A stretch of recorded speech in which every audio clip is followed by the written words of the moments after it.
বন্ধুরা, আপনারা যদি রবিচন্দ্র অশ্বিন ও রোহিত শর্মাকে সেরা খেলোয়াড় মনে করে থাকেন তাহলে আজকের ভিডিওতে অবশ্যই একটি লাইক করে দিন। বন্ধুরা, প্রথম দিনে সেঞ্চুরি করে কেঁদে ফেলে রবিচন্দ্র অশ্বিন। তারপর তিনি তার মা বাবা ও রোহিত শর্মাকে নিয়ে এমন কিছু বলল শোনার পর 140 কোটি ভারতবাসী তাকে স্যালুট করছে। অশ্বিনের সেই মাথা খারাপ করা বায়ানের সম্পূর্ণ ভিডিও আপনাদের দেখাবো। তবে তার আগে রবিচন্দ্র অশ্বিনের এই অসাধারণ ইনিংসের জন্য 10-এর মধ্যে আপনারা কত নাম্বার দেবেন নিচে কমেন্ট করে আমাদের জানাতে ভুলবেন না। হাফ সেঞ্চুরি করা যশস্বী জয়সওয়াল ফিরে গেলেন। ক্রিজে নেমে ভয়ঙ্কর রূপ ধারণ করেন রবিচন্দ্র অশ্বিন।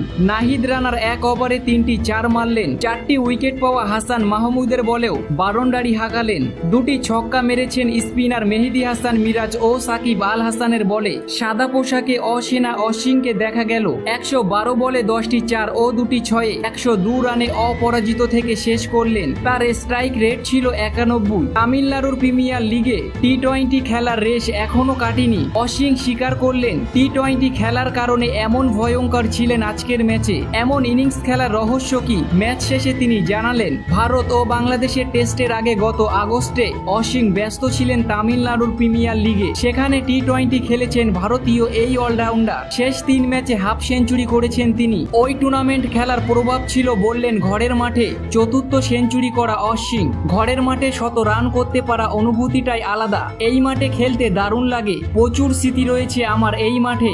এই 100 রানটা খুব বিশেষ আমার কাছে। টি-20 ক্রিকেট খেলতে নেমেছিলাম, সেটা আমাকে সাহায্য করেছে চেন্নাইয়ে এমন ইনিংস খেলতে। ব্যাটিংয়ে উন্নতি করার জন্য খেটেছেন অশ্বিন। ব্যাটিং নিয়ে পরিশ্রম করেছেন তিনি। অফ স্টাম্পের বাইরে শুধু খেলতাম আগে, এখন আমি ব্যাট চালাই। আর চালালে ঋষভ পান্তের মতো চালাই, না হলে আমি চালাই না। সেঞ্চুরি করে ধন্যবাদ জানিয়েছেন জাদেজাকেও। দুজনে 195 রানের অবিচ্ছিন্ন জুটি গড়েছেন।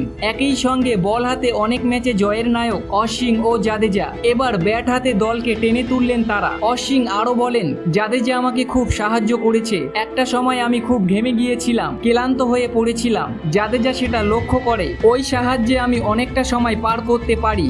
গত 2 বছর ধরে জাদেজা আমাদের অন্যতম সফল ব্যাটার। খুব ভালো ব্যাট করে। জাদেজা আমাকে ক্লান্ত হয়ে যেতে দেখে সিঙ্গেল নেওয়া কমিয়ে দেয়। 2 রানের জায়গায় 3 রান নেওয়ার চেষ্টা করিনি। এগুলো আমাকে সাহায্য করেছে। 80 ওভার খেলে ভারত প্রথম দিনে 6টি উইকেট হারিয়ে 339 রান করেছে। 144 রানে 6টি উইকেট হারানোর পর দলকে বাঁচান রবিচন্দ্র অশ্বিন এবং জাদেজা।